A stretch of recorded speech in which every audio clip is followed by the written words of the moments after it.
Firman-Mu ku pegang selalu, saat duka, saat senang. Jalan hidup yang akan datang, tangan Tuhan yang memegang. Pencobaan menghimpit aku dan menjadi keluhanku. Firman-Mu ku pegang selalu, sayap-Mu tempat berteduh. Firman-Mu Tuhan ku pegang selalu, hilanglah keraguanku. Bila hatiku rasa susah, padamu aku berserah. Firman-Mu ku pegang selalu, maka amanlah jiwaku. Salam jumpa kembali Bapak Ibu dan saudara-saudara. Di awal September biasanya dikenal sebagai September ceria. Mari kita ceriakan kembali iman kita, sukacita kita, pengharapan kita, dan tentunya itu berarti kita tidak boleh melupakan firman. Karena kehidupan yang akan kita jalani, tantangannya semakin banyak. Bacaan firman Tuhan dari Ulangan pasal 4 ayat 9 sampai dengan ayatnya yang ke-14. Mari kita akan awali dengan bersama-sama berdoa. Tuhan Yesus, Engkau tahu apa yang akan terjadi dalam kehidupan kami hari ini dan hari esok. Meskipun kami tidak tahu, kami yakin Engkau akan menolong kami, menopang kami, memampukan kami menjalani kehidupan seturut kehendak Tuhan. Oleh karena itu, bukakan jalan Tuhan, nyatakan kehendak-Mu supaya kami boleh berjalan dengan Engkau senantiasa di dalam kehidupan yang Engkau anugerahkan ini. Berfirmanlah ya Tuhan. Inilah doa kami dalam nama Tuhan Yesus Kristus. Amin.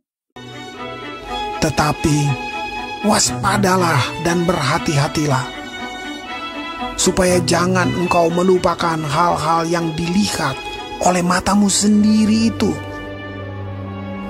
dan supaya jangan semuanya itu hilang dari ingatanmu seumur hidupmu. Beritahukanlah kepada anak-anakmu dan kepada cucu cicitmu semuanya itu, yakni hari itu ketika engkau berdiri di hadapan Tuhan Allahmu di Horeb.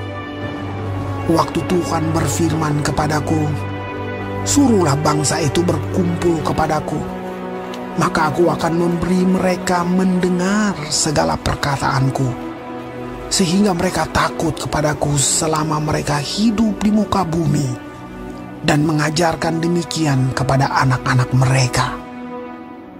Lalu kamu mendekat dan berdiri di kaki gunung itu, sedang gunung itu menyala sampai ke pusar langit dalam gelap gulita, awan dan kegelapan.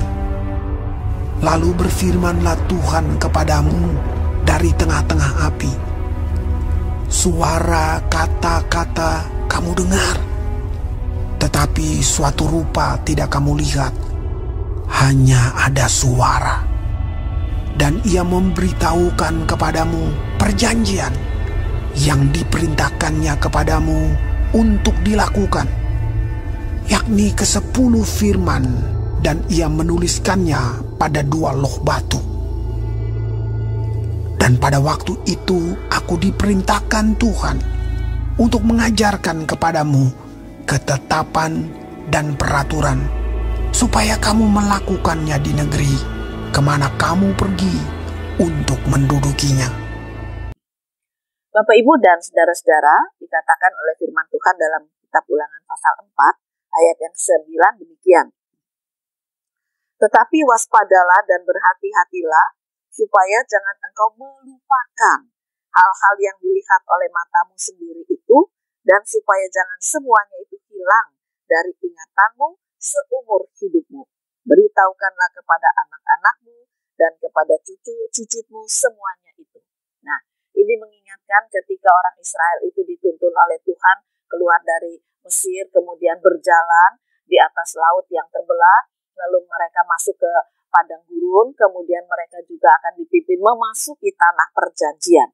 Lalu Musa mengingatkan kepada mereka, jangan pernah melupakan perbuatan Tuhan.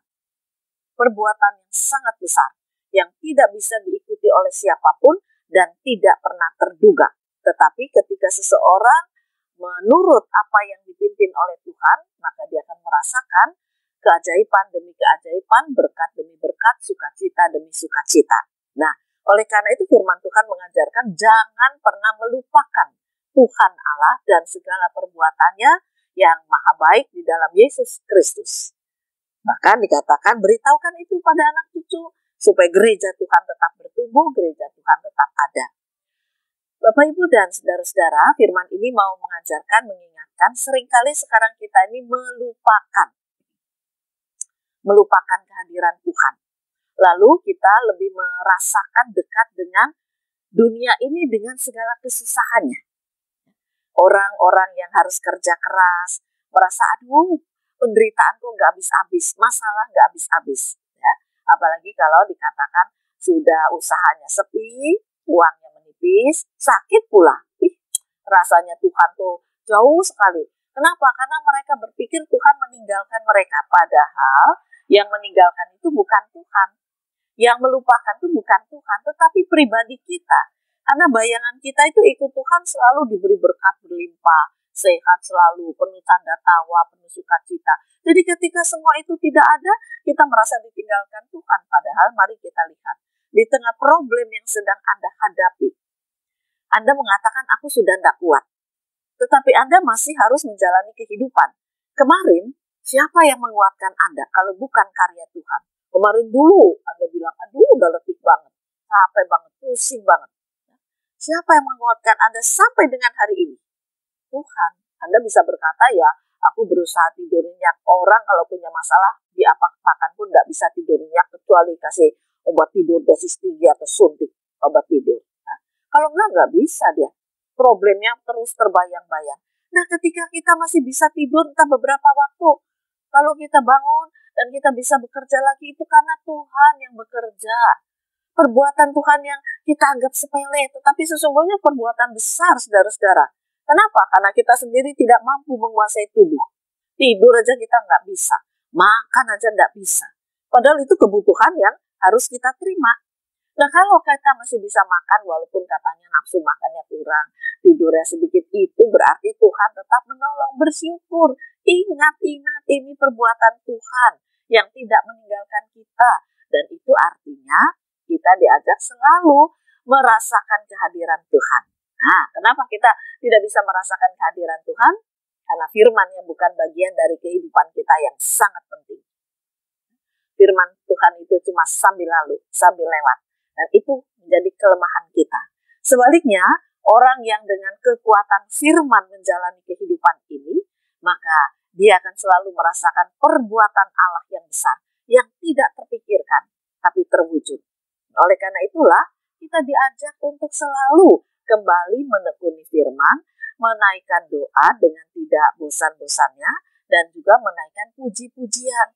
Sebab ketika kita memuji Tuhan, kita juga bukan sekedar memuji, tetapi hati kita terhibur, firman Tuhan kita nikmati, dan itu menjadikan kekuatan baru. Ada satu keluarga yang hidup dalam himpitan, ya ekonominya terhimpit, lingkungan hidupnya juga, karena mereka hanya mampu tinggal di kampung yang sangat sederhana. Kalau siang itu bau sampah menyengat, ya, lalu kalau banjir ya kebanjiran, tapi mereka akan jalani bersama dengan Tuhan. Apalagi kemudian lingkungan itu tidak membawa sejahtera. Ada banyak orang-orang yang kurang baik dalam perilaku bersama dengan mereka, menjadi tetangga-tetangga.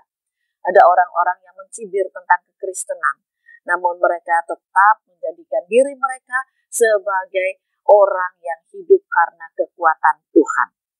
Mereka selalu bersaksi pada tetangga-tetangga yang menangis, yang kelaparan, yang sedih. Nggak usah bingung. Sama kita juga, sama-sama dalam keadaan ekonomi seperti ini. Tapi aku punya Tuhan. Kemarin dulu kamu tahu toh, aku sakit, mau ke dokter harus pakai BPJS antri. Akhirnya Tuhan kirim. Ya. Nah, ketika saya juga bingung mau ke puskesmas, ya antri, BPJS antri, apa yang saya alami. Anda semua tahu kan? Tiba-tiba kantor kelurahan membuka pengobatan gratis. Waduh. Kesanalah saya pergi dan saya tahu itu jawaban doa saya pada Tuhan. Saya nggak mikir tuh kelurahan mau membuka pengobatan gratis gitu ya. Tapi tiba-tiba ada pengumuman, itulah jawaban Tuhan, perbuatan Tuhan yang besar. Yang menyukakan saya tetap setia kepada Tuhan. Karena di tengah ketidakmampuan dan himpitan, Tuhan pasti buka jalan. Nah, kesaksian orang seperti ini didengar oleh anak, oleh cucu, oleh cicit, bahkan tetangga-tetangga. Mereka mengatakan, iya ya, aku nggak mikir loh itu pertolongan Tuhan. Itu cuma mikir kegiatan kelurahan. Bukan. Tetapi itu pertolongan Tuhan. Kenapa kegiatan kelurahan yang sudah dirancang itu menjadi jawab atas doa kita. Kita kan nggak tahu kapan mau sakit. Mungkin kelurahan sudah punya program. Tapi kita tidak pernah tahu kapan tubuh kita sakit. Nah, justru ketika tubuh kita sakit, kelurahan buka program. Siapa yang menyambungkan, mensinkronkan itu kalau bukan jawaban Tuhan? Nah, kenapa sakitnya pas hari itu? Pas dekat dengan kelurahan buka pengobatan gratis. Kita tidak pernah berharap sakit. Tapi justru itu terjadi ketika kita tidak mampu untuk bayar obat, untuk melakukan pengobatan ke rumah sakit dan sebagainya. Tapi Tuhan yang menjawab. Nah, ini perbuatan Allah yang besar. Perbuatan Allah yang besar. Yang tidak bisa dibayar oleh apapun. Jadi mari kita mengatakan kepada seluruh keluarga besar kita, itu loh perbuatan Tuhan yang besar. Itulah pekerjaan Tuhan yang mungkin tidak terpikir oleh kamu, tetapi terpikir oleh Tuhan. Bagaimana sekarang kita bisa merasakan perbuatan Tuhan yang besar? Kalau iman kita teguh, kalau kedekatan kita dengan Tuhan juga sangat baik. Dekatkanlah dengan firman, supaya kita tidak melupakan Tuhan, supaya kita tidak melupakan perbuatannya, supaya kita tidak melupakan cinta kasih-Nya. Firman Tuhanlah yang mengingatkan kita akan hadirnya Tuhan dalam kehidupan ini. Oleh karena itu, mari kembali kita belajar untuk mendekatkan diri pada karya Tuhan, tidak melupakan perbuatan Tuhan di masa lalu, menjadi bekal kita menatap hari esok. Oleh karenanya, kita akan berjalan dalam kekuatan baru. Biarlah kita tidak melupakan perbuatan Tuhan dan firman-Nya. Tuhan memberkati firman-Nya. Amin. Mari kembali kita akan berdoa. Tuhan Yesus, kami mau bersyukur. Seringkali kami merasa putus asa memandang ke depan dan kami tidak melihat pekerjaan Tuhan yang besar yang sudah Engkau lakukan di hari kemarin dalam kehidupan kami. Kami akan belajar melihat karya-Mu yang besar supaya kami kuat, maju, mempunyai ketetapan iman, menekuni firman sebagai kekuatan baru untuk kami menyongsong hari esok. Kiranya Tuhan berkarya, menguatkan dan memampukan kami. Inilah doa kami dalam nama Tuhan Yesus Kristus. Amin. Firman-Mu ku pegang selalu, saat duka, saat senang, jalan hidup yang akan datang, tangan Tuhan yang memegang.